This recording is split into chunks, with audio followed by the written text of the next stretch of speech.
ចាសួស្តីបងប្អូនចាថ្ងៃនេះខ្ញុំមកប្រាប់ពីរបៀបធ្វើនំគ្រក់ផ្អែមបងប្អូនចាដោយប្រើឆ្នាំងខ្ទះងាយៗបងប្អូនចាយើងដាក់តាម3-4ខ្ទះគឺហើយហ្មងចា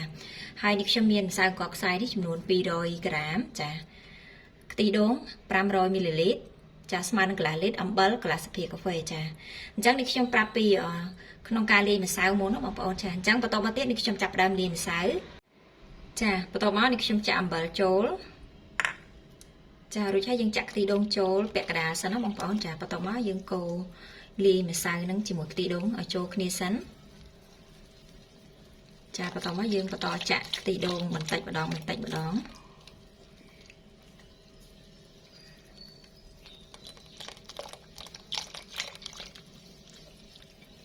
ចាយើងកូរឲ្យសព្វមក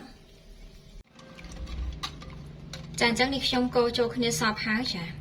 បន្តមកទៀតនេះខ្ញុំត្រង់បងប្អូនចាបងប្អូនដាក់កត្រង់មក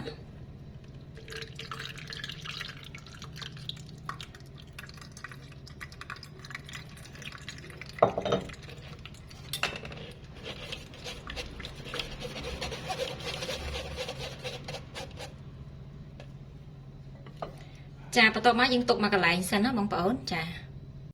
បន្តមកទៀតនេះខ្ញុំមកលាយទឹកខ្ទិះបងប្អូនចាមានខ្ទិះដូងនេះចំនួន300មីលីលីត្រចាស្ករ2ស្លាបព្រាបាយម្សៅអង្ករខ្សាយនេះ1ស្លាបព្រាបាយអំបិល1ស្លាបព្រាកាហ្វេមានដូចជាស្លឹកខ្ទឹមចាពោតហើយនឹងត្រាវចា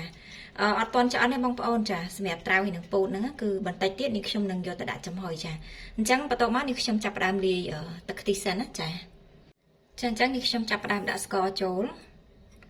ម្សៅអង្ករខ្សាយអំបិលចាបន្តមកទឹកខ្ទិះ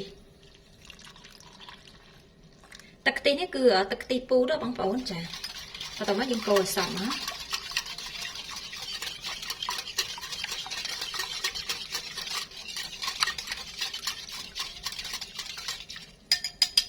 ចាអញ្ចឹងរួចរាល់ហើយចានេះទឹកខ្ទិះហើយនេះម្សៅអង្ករដែលនេះខ្ញុំលាយជាមួយនឹងខ្ទិះដូងហ្នឹងបន្ទាប់មកយើងផ្អាប់ទុករយៈពេល15នាទីបងប្អូនចាបន្តមកទៀតយើងយកពោតនិងត្រាវមកដាក់ចំហុយ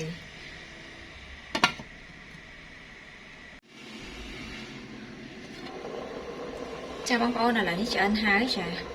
អញ្ចឹងនេះខ្ញុំបិទភ្លើងរួចហើយយើងលើកចេញមកចាអញ្ចឹងបន្តមកទៀតនេះខ្ញុំដាក់ខ្ទះហ៎បងប្អូនចាបន្តមកបើកភ្លើងយើងយកតូចបំផុតណាចាបន្តមកទៀតនេះខ្ញុំចាក់ប្រេងឆាបន្តិចពីព្រោះថាឆ្នាំងខ្ទះនេះគឺវាអត់ជាប់ទេណាបងប្អូនចា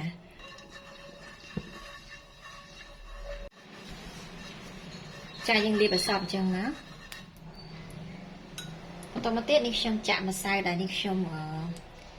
លាយហ្នឹងបងប្អូនចាយើងកូរបន្តិចណាចា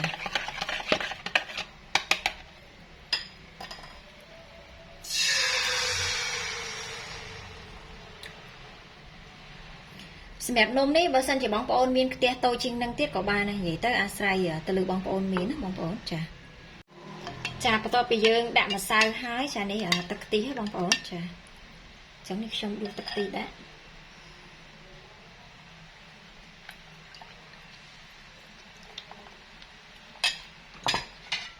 ចាបន្ទាប់មកនេះខ្ញុំដាក់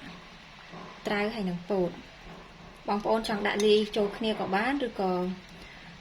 ដាក់មិនតែមួយមុខក៏បានដែរចានិយាយទៅអាស្រ័យទៅលើចំណង់ចំណូលចិត្តបងប្អូនចា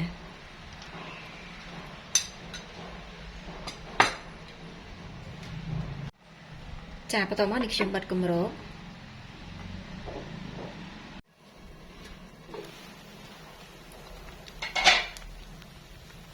បន្តមកនេះខ្ញុំរោយស្លឹកខ្ទឹម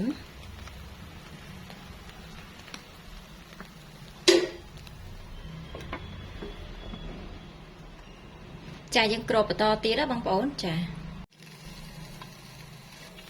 បងប្អូនឥឡូវនេះគឺឆ្អិនហើយចា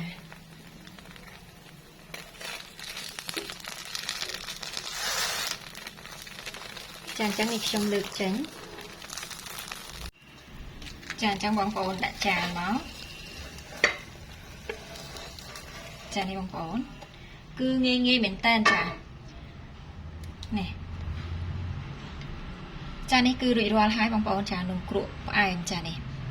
ហើយសម្រាប់នំនេះបងប្អូនអាចធ្វើឲ្យភ្លក់តាមចំណងចំណូលចិត្តបានណាចាបើយើងចូលចិត្តផ្អែមឬអត់សូវផ្អែមទេបងប្អូនអាចថែមថយបានចាចាអញ្ចឹងមកភ្លក់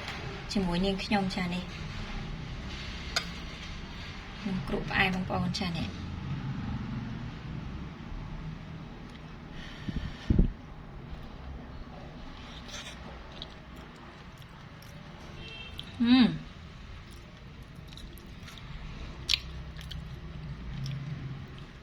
ឆ្ងាញ់បងប្អូនចារសជាតិនិយាយទៅអត់ខុសពីយើងចាក់អំបែងចា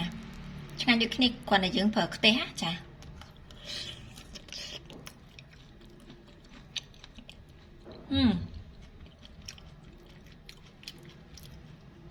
ឆ្ងាញ់